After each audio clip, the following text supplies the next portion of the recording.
everyone. It is Brother Dre with the Black Shield. And also in the house is my brother Xcalibur from South Carolina, the trooper that will stop anybody, trust me. And also my main man, Brother Lightford, Rasheed, the light is bright. We are here with I Am the Beast Network. And once again, I'm Brother Dre with Curse Breakers 300, and this is the Black Shield, Shield, Shield, Shield.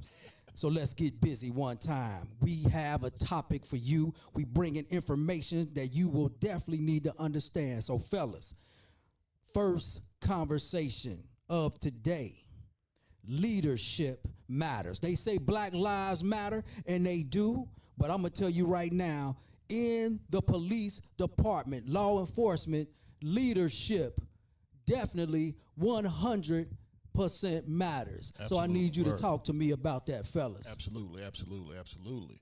Hey, I think first and foremost, as a leader, you should have worked in every aspect of your agency. Agreed. You have a lot of folks, especially in sheriff's departments, that get ranked just because. That's my homeboy, that's my homegirl, that's my family.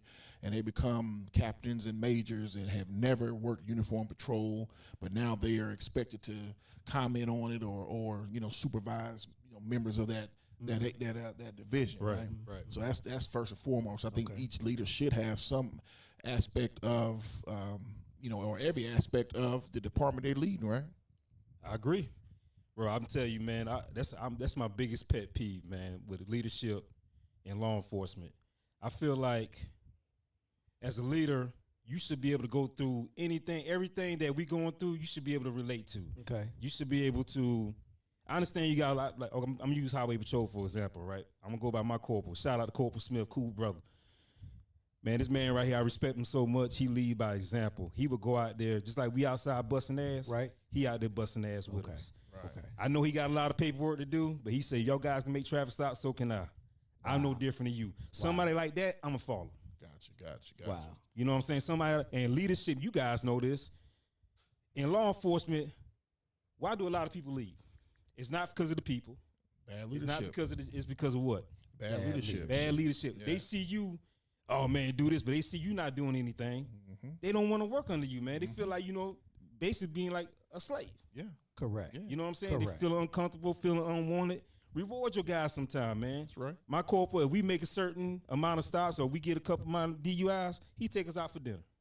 Okay. It's big. You know what I'm saying? Now, don't be making no traffic stops that ain't legit. Make some legit traffic stops. You know what I'm saying? Right. I want Just that to get steak no dinner. full meal. Somebody getting stuck. I want that steak dinner. Don't be stopping nobody because you want them to free steak give dinner. them a White Castle You know what I'm burger. saying? Just give them a White Castle. But yes, leadership does matter in law enforcement. I think I live and die by you lead by example. Yeah. True. So let's get deeper into the whole leadership matters, because leadership can enhance you or they can put you at the bottom. Yeah. Right. And morale has been a serious topic across the country. Yeah. Is dealing with morale. Yeah. And Right. it starts with leadership. That's right. Right. Okay, so the bottom line, especially in Cincinnati, right now we have horrible leadership. That's right, I said it. I said it, horrible leadership. Right. And the chief that's in place right now has absolutely no business being a chief. It was a political move, and the majority of the department clearly said, do not place Teresa Thigi as chief you better address of him. He dropped police. names. Okay. Name drop. Drop that mic, Hey, Drake. I'm retired. So I can tell it like it is. Yeah. So Hold on. it was told. I gotta sip. Yeah, sip something. I don't want your throat to be dry on this. I get it. So I told them, period. And hundreds of officers agreed. Now that's deep when you go across through all the officers and you find out that they said, do not pick this individual in place. And because this individual has been put in place, the city is in a turmoil situation. You've had individuals name her completely with her mishap with the Hinton case. You come out as a chief and you place and tell people that the Hinton Jr. was shot a certain way, and then the coroner comes back and says, I don't know where the chief got that information. Wow. And she's constantly putting her face and words out there, and it reflects the department, which then makes your job even harder because they all put us in one bucket. So a mission I'm going to stay on is making sure that the right leaders are in place, especially when my wife is still in law enforcement. No, that's right. Well, let me ask you this, Dre. Since you're retired, ever cross your mind you thinking about going back in and try to take a position? It is. I can see them cats following you, bro. Yes, 100%. You know, you're a stand-up guy. Appreciate that. You know, so I can see them following you. You need to take that lead, bro. Chief Ewing. Ewing. Yeah. Well, you know, we wouldn't be able to have me as a chief, but they have civilian positions that they can place as advisors you know what? to understand Forget that position. chief. What about mayor? Watch out. Hello. What about mayor? That's over the chief. Right. What about mayor? Somebody mentioned city council, too. City council. You're right. What about and that? They the ones, we talk about leadership. So tell me, in Atlanta or even South Carolina, do you know who your city council members are and what are they doing actively, except for when it's time for political voting season when you see them? Hello. Oh. You heard what I said. It's Brother Dre, Curse Breakers 300. Tell me right now. Yeah. Black Shields. Well, in my counties, I do know my city councilman, and also I know them personally. Okay. Matter of fact, I had them on my podcast. All right. And I will say this, not just saying this is to shoot the gun. They doing what they supposed to be doing. All right. Anything go down in the city, they on top of it. They handle it ASAP. That's in Sumter County and also Clarendon County. As a matter of fact, I'm good friends with the mayor of Clarendon County. Okay. You know what I'm saying? Okay. So I'm not just shooting the gun. If I felt the same way, I would have been calling them out just like you calling out the chief right now. Right. Yeah. So I will say they are doing, and they all African American. Yeah. Okay. Our city council, they on point. You know what I'm saying? They on point. We have a few on point. One probably can go. You know what I'm saying? But It's always one. Yeah. They on point, and they have a vision.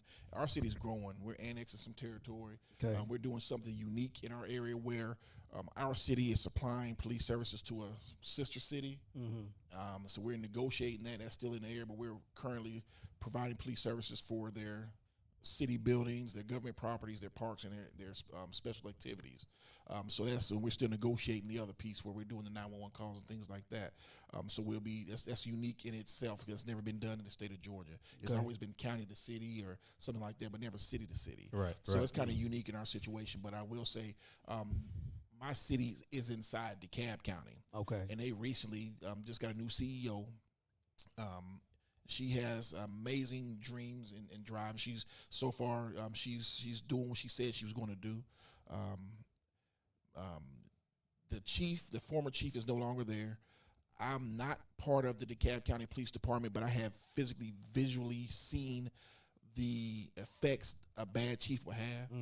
This woman that was there, she came from Miami-Dade, and then she ended up being the DeKalb County chief. And since she's at one point, I wanted to be part of the DeKalb County Police Department. I always wanted to say, hey, I want to wear that patch. When she got there, brother, she single-handedly destroyed that department. Wow. Folks left early. Folks got up out of there like the house was burning, which it was. Discipline was uneven.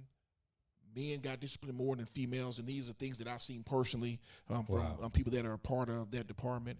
DeKalb County is in such turmoil as far as crime now. Right. It's amazing what one bad apple can do to a department. Correct. Right. So they have a new interim chief, and since he's been there, morale has skyrocketed. Like, yo, they're so excited. They're chasing cars now because vehicle theft and vehicle break-ins are high in that county. Right. Crime is high in that county. Right. And this chief seems to be like, yo, I'm on top of it. Okay. This CEO I'm on top of it. You know, so I can say in DeKalb County, I can see a difference. In my city, being that we're growing, I can see a difference. But yeah, leadership absolutely matters. Yeah. Right. So let me ask you this, brother Xcalibur. What's up, big dog? Has any of your council members did a ride along with you? Well, y'all gotta understand too, I'm different from you guys. I'm state, so we don't deal with them. But when I work for the police department, one done a ride along with us. Yes, he has on. He was actually kind of intrigued in what was going on. Like he didn't know the city was like this. Right. And I guess I don't know what happened since I left. This was like during my last month when I was working at the police department. But talking to some, I still stay in contact with some of the guys at the same department I used to work at, and they said a lot of changes happened in that area. Correct. A lot of changes happened, man. Okay. The drug spot's gone. Matter of fact, they shut down a club we used to have problems with every night. Right. They wait till I leave to shut it down. We used to have to deal with this club every night, man. Right. They shut it down. So I guess he saw the thing. And he rode over with us on night shift. All right. When everything go down. Good. On a weekend. Right. And was it effective? Did it help your whole department? Yeah. Exactly. Yeah. Exactly. Because in Cincinnati, we have a city manager. We got so many different legs. City manager who does not do any ride-alongs, is immature in how she goes about information, and she specifically picked Teresa Thigi. That means she needs to go. The mayor of the city of Cincinnati, he needs to go because he allowed all this foolishness to happen. So it trickles down the fact that you talked about the mayor, then you got the city manager, then you got the chief. All of them need to go, revamp the whole process, because this is why people in the city do not trust the police. And you dealing with the leadership that wants to be involved, but they don't want to get in a seat with you, which I think is absolutely ridiculous, that you're going to sit there with no type of experience except for pushing a pen. That's why I love you, brother Rasheed. I'm not just saying this here, and I'm going to let you see my eyes when I say it. I love you, my brother, because you have been through so much on your job. Wow, yeah. With your experience. That's why you're going to be a chief. My brother, I appreciate it. I point. love you too, brother. I love y'all, man. I appreciate that. Our mayor, big shouts out to Mayor Shamika Reynolds. She wants to ride. She does a lot, man. I mean, she constantly, calling, texting, hey, how's everything going? Is there anything we can do? What can we, she's on it. Our city manager is a police officer. Oh, wow. So that's something that's different, That's so different. he knows, he knows what time it is. That's different. Yeah, Okay. he knows what time it is. So yeah, we good, man. We have issues like everybody else, you know what I'm saying? But like you said, I believe supervisors and leadership should lead from the front, like you said. Right. I noticed one big thing real quick, just to kind of recap on DeKalb Police, because we listen to their they're the big dog in our county. They are the county police. We use their radio system. So I hear all the calls. And at one point, you hear calls, and they're backed up. They have calls pending they maybe have 30 calls pending, and they'll dispatch a call. Right. And the sergeant would clear on it, like, I'm clear, send the next available unit, but wouldn't go himself. Yeah. That's one thing I don't like. Yeah. And since the new chief been there, I've been hearing them now. Now, I understand that you can't as a supervisor, because when I was a new supervisor, I was used to running and gunning. Okay. So I'll be out there running and gunning, and they was like, yo, you got to slow it down, because you have to be available for your troops when they need you. You can't be tied up on no call. So I understand that. But you got some calls, like low priority calls, alarm calls, things like that you can go take off the plate, because you might have 10 alarm calls pending, and you won't even take one, and your troops out there bumping, hustling, busting calls, and you just chilling. I'm not saying you ain't doing reports, but I'm saying I can tell you ain't doing something. Correct. Right. So as a supervisor, you get out there. One big thing as a supervisor, so leadership matters, is I realized that my way of approaching law enforcement was always head on. And I can remember getting my guys into trouble because I saw a situation, I ran head on into it, cuffing up folks, and my folks see me cuffing up folks, so they cuffing up So they fall folks. on you. They fall on the leader, yeah. And it was something I shouldn't have been doing. Now, they're backing me up. I'm in trouble. I'm getting them in trouble, right? So I realized then, like, you know what? I definitely have to lead by example, and sometimes I have to really change the way I direct myself in public. Right. I learned that as a supervisor, and that's one thing. It was kind of hard to swallow. I said, let me slow down. But guess what? I ain't gonna leave them on a hot dog stand. You're not gonna have 30 calls pending. Word. And I'm sitting here chilling. Word. You know Let me ask both of you guys questions, man. Yes, sir. You as a future mayor, Watch out. what's some of the things you want to change? You want to see your city councilman do, and also your chief of police do, and you as a future chief, what are some of the things you want to see your captain, your lieutenants, your sergeants do as a leadership position? Go ahead, Dre, first. Well, first of all, you really do 100% got to be for the people. Right. Gotta be. Right. You have to be for the people, and not just dealing with politics. So it's people over politics Right. and get in the heart of the city, that they see you not just during election season, because politicians gotta have a serious say following of lies of just its political season, and once they get what they want, they disappear. And so that is one thing, to be honest and be true to the people.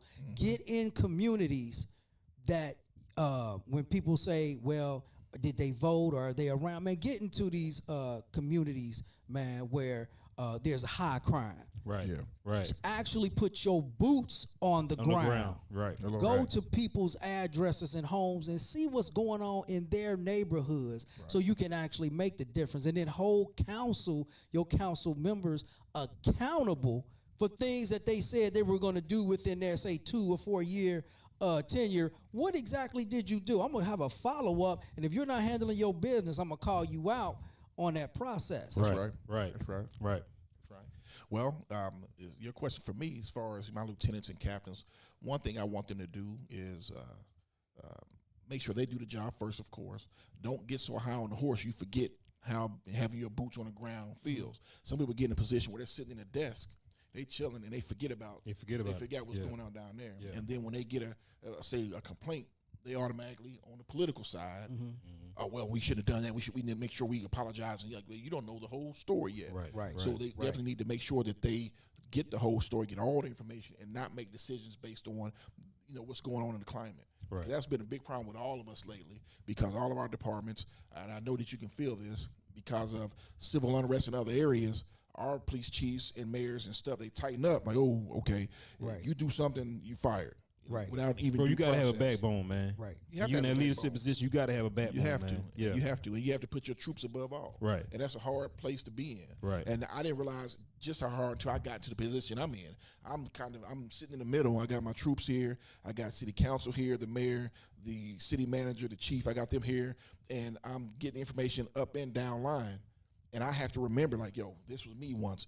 I made bad decisions as well, and somebody shouldn't lose their career over a bad decision that wasn't detrimental. Some things are bad, but some things can be fixed. Some things be fixed. Common sense. Use common sense, man. Yeah. And some things you do something totally terrible. You got to go. I mean, it just is what it is. But you know those people. You know those officers. Correct. And you also have to know who to put in what place. Like, okay, I know this officer's weak in this position. I need to make sure they get this type of training, whether they ask for it or not. Right. Or I need to say, hey, had a hard talk with them. Hey, this ain't the business for you possibly. Right. You know what I'm saying? You possibly need to recreate yourself. Correct. Because, as a supervisor, it is up to you. Because guess what? When lawsuits start falling, you own that thing. Right. You own it. was there or not, You own right? it. Right. So, Brother X, I know you said you going to step up the ladder. So what's motivating you to be in leadership in your career, and why do you feel the time is right for you to go ahead and take that test? And it's time for what me. Will you do with it? Time for me to spread my wings, man. I see a lot of things that I don't like when I see some of these young officers come in, and I know sometimes they following other leaders. Okay. And they young too. These officers, they young. You know what I'm saying? Some of these guys, 27 years old, and sergeants. You know what I'm saying? Okay. You got law enforcement experience, but you don't have life experience. And sometimes you need to have that balance when you're in that leadership position. So I think it's just time for me to be like, okay, it's my time. I need to teach these cats something, man. Yeah. A little different. Let's use our head more than just, oh, I was taught to do this. Right. I was told to do this. Sometimes it's a little bit more simpler than that. And you making your job really harder than what it really is. That's that's so powerful. Yeah. And I'm going to tell you why, because the FTOs are those first contacts with the police officers when they get released, because they usually say out of the academy, forget everything you done learned in the academy. This is what we're about to learn now. And these FTOs are treating them and teaching them certain things, and they say, well, where'd they get that from? Who you think? Trace it back to the FTO. So I think it's responsible for leadership to really track how these FTOs are presented, because what's deep, they never let me be an FTO. People kept saying, man, why would they let you be an FTO? I said, because I keep it all the way real. You wouldn't pass on the cats. And I'll keep it to where individuals you see are troubled and not doing things properly, they get checked on it. Yeah. And that's what we need, is stronger leadership to say if this person is not the one, and when they get to a point in their career and they do get involved in a shooting, and they do get involved in an altercation, they name constantly coming up. You say, why is this happening? Because you just tried to sweep it under the carpet. And so when we talk about leadership, how do individuals slip through the cracks during the recruitment? I tell you how, because right now, in every law enforcement agency in the city or in the country is manpower. So they need a body. It's like, yo, I know personally, and we're going to keep it real with y'all, right? This is one of our things. We're going to keep it real. I'm not going to tell you this, without, it's consequences. So let me say this. One thing, I'm speaking for myself. Right. I'm not speaking for ourselves. Yeah, we're not speaking for no agencies, no subdivisions, no political party, none of that. Everything we're saying, you can't take it back now. So you guys will be terrified to know the level of competence of your local law enforcement officers. I know personally some cats that have been passed to FTO and who have been recycled several times. They just couldn't get it. And because they needed bodies, they let that cat be the police. And they out there carrying a gun. Listen, I'm going to tell you this real quick. It's hilarious, right? And you'll understand and we'll explain. We had a call where there's a possible burglary in progress, somebody in a commercial building. This cat jumps out, runs to his trunk, grabs a riot shield, and runs up to the door. Say what? Yo, I said, what the fuck are you doing? Right. I said, they're going to be able to identify you through the riot shield. The holes through the riot shield going to match the holes in your face. Right. You don't have that. Riot shield is for rocks, sticks, that's it, man. kicks, they ain't punches. protecting nothing. They ain't protecting nothing. But spit coming in your face, that's all, man. Yeah, this cat jumps up and grabs a riot shield to go search a building. I said, if you don't go put that shit away. Right. But these are the guys that's patrolling your street. See. These are who are patrolling your street. And you went in that building with him with a gun? No, sir. I was about to say, no, sir. No, I went today. I went back to service. I went the other way. I let him. He was on his own. I said, who got his back? You as FTO, you got him. I'm going to go over here. I said, I don't want to be witness to this. And I said to them, yo, he don't need to be a cop. Nah, he don't. Now, I was over a specialized unit, and I had a trouble person. I ain't going to mention names. He's still policing. Okay. And I made comment after comment, report after report. Yo, that's the reason why I got out of the department I was in. Right. Because I seen nothing was happening to this cat. And he was totally unsafe. He gonna get himself killed, somebody killed. This dude is a sergeant now. Wow. And I hope to God that he's grown up, but it's only been a couple of years. So the likelihood of that is far. It's far. You know How old is he? He's in his mid to late 20s. See? Because they didn't have the manpower, because a lot of people left in the mass exodus, they had to promote somebody. Right. And you next up. I would much rather you promote Snoopy or goddamn Daffy Duck than this mom. So as you as a future chief, how would you handle a situation like that? Hey, when brother, somebody's just being promoted just off seniority, or they've been there for a while? They ain't gonna be. Okay. They ain't gonna be. They ain't gonna be none of that. Yeah. You know what I'm saying? If you don't fit the bill, you ain't getting the stripes. You ain't getting the collar brass. It is what it is, because that's what's gonna happen. All right. I'll be out there patrolling the street. Right. You understand? We've got a deficit. Right. I'm gonna be out there. They're gonna save you. That save you less. Man, by you doing that, it's gonna save you from headaches. Yeah, because man, lawsuits, they ain't playing. And these folks now are sue crazy. You look at every other commercial on the radio or on TV. It's all about suing somebody. They got them ambulance chases on them, man. Yeah. So how do you get individuals to buy into to want to be the police? Because since leadership is so bad and the things that we constantly see pushed by media, how do we do a recruitment to make sure we don't have the shortage? What we doing right now? Yep, but exactly what we doing right now. How we carrying ourselves, how we conducting ourselves, how we giving the raw, honest truth. Yep, showing real brothers doing this and giving you real information and real facts. Not blowing smoke up your behind, not giving you the butterfly effect. This is what it is. Right. Because people want to be the police. Right. And black, we get I will say this, a lot of, in Georgia, black folks, they are applying. You know what I'm saying? In some of these areas, they don't get black folks applying. Right. They don't want to be the police. They don't want to be snitches. They don't want to be none of that. But they got to also, we have to let them know, understand, there's real money being made in this business. Right, it is. It is. Yeah, the money's good. I'm doing very well. The benefits are good. The benefits are good. And when they see that kind of stuff, that also draws people, right? Right. But you're dealing with millennials. Right. They the microwave generation is what I call them. See, I can remember waiting an hour for a pot pie to be cooked in the oven. Now they ain't waiting. They put 30 seconds, ding, and they eating, right? Yeah. We had to wait. Yeah. So they want everything now. Right. So now we have to figure out what can we do to get them. And unfortunately for the old hands that are still doing it, it's unfair to them because they see these young cats coming and getting what they'd had to work so hard for. But unfortunately, we have to bend to some of that stuff. Right. So if they got to get an extra piece of new equipment, give it to them. You know, if they need an extra day off, unfortunately, we're going to have to do that for them because that's unfortunately where we are right now. And I always have young guys come to me, hey, man, how do I apply at either police department, highway patrol or something? First thing I ask them, why you want to do this? Okay. And some of the answers I get. One guy told me because he saw Bad Boys. Right. Wrong answer. Right. Wrong answer. It's either they saw a movie they wanted to do, or the cars we drive. It's never. I always ask them, what about the people? Because you got that badge on, you had the power to either take them to jail. You're going to affect their life in some way. Correct. Yeah. You know what I'm saying? Correct. Either a record, you know what I'm saying, or just a ticket that they can't afford. Right. You affecting their life in some way. So ask yourself before you sign up for this, because the cars ain't shit. You know what I'm saying? It ain't your car. You treat it like it ain't your car. It's a state car. You know what I'm saying? And the money, I be honest with you, the money's pretty good, but you F up, it's gone. Yeah. Right. And you going to jail, and your name gonna be in the news, so your credibility is gonna be down. So Right. before you sign up, think about it. Ain't Bad Boys. We not chasing cars. We ain't beating up midgets. We ain't shooting in the air. We ain't got the cars coming off the 18-wheelers hitting us. None of that going on. Right. You know what I'm saying? It's real stuff. You might go into work one day.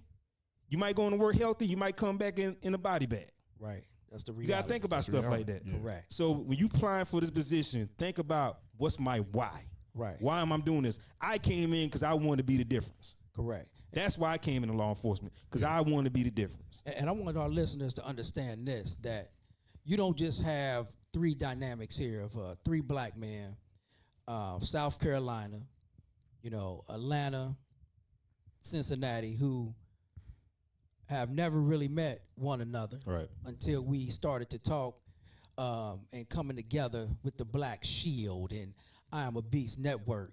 And one thing that's deep is that we all married. Right. And that's rare as, number one, black men, but black men taking care of their business in their careers full. I'm retired. We have over 25 years here, and Brother X, you got how many years? 14. And married, happily married. Happily married. 13 years. Wearing our rings. Right. Yeah. So I'm telling you, it can be done. And those listeners that sit back and say, man, we need to talk to you, just in general. We will hit on some other subjects dealing with mental health and how we're able to balance that transition. But God, family, then job, and leadership needs to know how to measure that and pay attention. Yeah. And so what are some warning signs that you see across the board as bad leadership as we start to wrap this up? What are some warning signs for bad leadership? Well, with me, like what Brother Rasheed just said earlier about when you see calls pending and you know you're not doing anything, you just chilling, but you see it's pending in the CAD, man, go out there and at least handle one call. You working that one call would be like, okay, damn. Yeah, my sergeant. Yep. Yeah, they paying attention. They got our back. Yeah. Yep. Pick the simplest call. Yep. A dear wreck. Yeah. That's like 15-minute write-up, man. Yeah. You know what I'm saying? Probably less than that. Whatever. He fast, bro. that brother that's the easiest call, man. You know what I'm saying? Pick the easiest one. That just shows that man is bad. That just shows me, okay, yeah, my leader out here, he got our back. Yeah. Something simple like that, man. Yeah. Right. Yeah. When they see the calls pending, just looking at it, not doing anything, I like, bro, that's a red flag for me. Right. What I see is when I see the leaders not there, you know what I'm saying, when they disappear, they go to lunch and don't come back. Right. You know what I'm saying? Oh, yeah. When they get the new vehicles and they drive the new vehicles and your troops down line don't have the newest stuff, but you do. Right. You know what I'm saying? Right. I see you on the news all the time and you chopping it up. Right. That's, to me, you always at training, but you're not sending your troops to training. Right. That's telltale for me. Right. You know what I'm saying? Yeah, that's deep, because we have every year what they call an in-service, where the command staff comes in and gives us updates, and every single year, and I cannot make this up, every year that I have listened to that garbage, I said it to that garbage, that the command staff came in they ask at the end, is there anything we can do? Because we care about you. You guys are everything. And is there anything you need? And what can we do? It's called pimping. And everybody in the room ended up just going Yeah, you ain't gonna say nothing. quiet as a church You ain't gonna mouse say that. because it got to it, and they said, "Oh wow, nobody wants anything," because y'all never ever deliver. I'm gonna say it. You never deliver leadership in Cincinnati. So command staff, stop talking out of the side of your neck when you really don't believe it, because Brother Dre and Curse Breakers 300 exposing all that foolishness. Just retire and go somewhere talking else. like Pretty Tony. Yeah. Baby, hey, baby, what do you want? Baby, what do you need? What you need, Right. baby? What you need? Exactly. Yeah, nah. And before we wrap, I just want to say something real quick on leadership. My mentor, I'm not going to say his name because he's a very private person, but Mr. G, he was my old captain at Highway Patrol. He retired. I asked him, I said, you plan on running for sheriff? And he said, no. I said, why not? I said, you'd be a perfect candidate. He was like, bro, I just want to do my job. Being a sheriff, you got to cater to everybody. And you piss one person off, they ready to tear you down. Yeah. All I want to do is my job for the right. That's it. You can't do it being a sheriff. Yeah. And that opened my eyes right there. Yeah. All right. Yeah. All right, ladies and gentlemen, once again, it's the Black Shield and my brother X, Brother Rasheed, and I am Brother Dre with Curse Breakers 300. And as usual, when we close the show, we're not here to take sides. We're here to save lives. Yeah. Peace.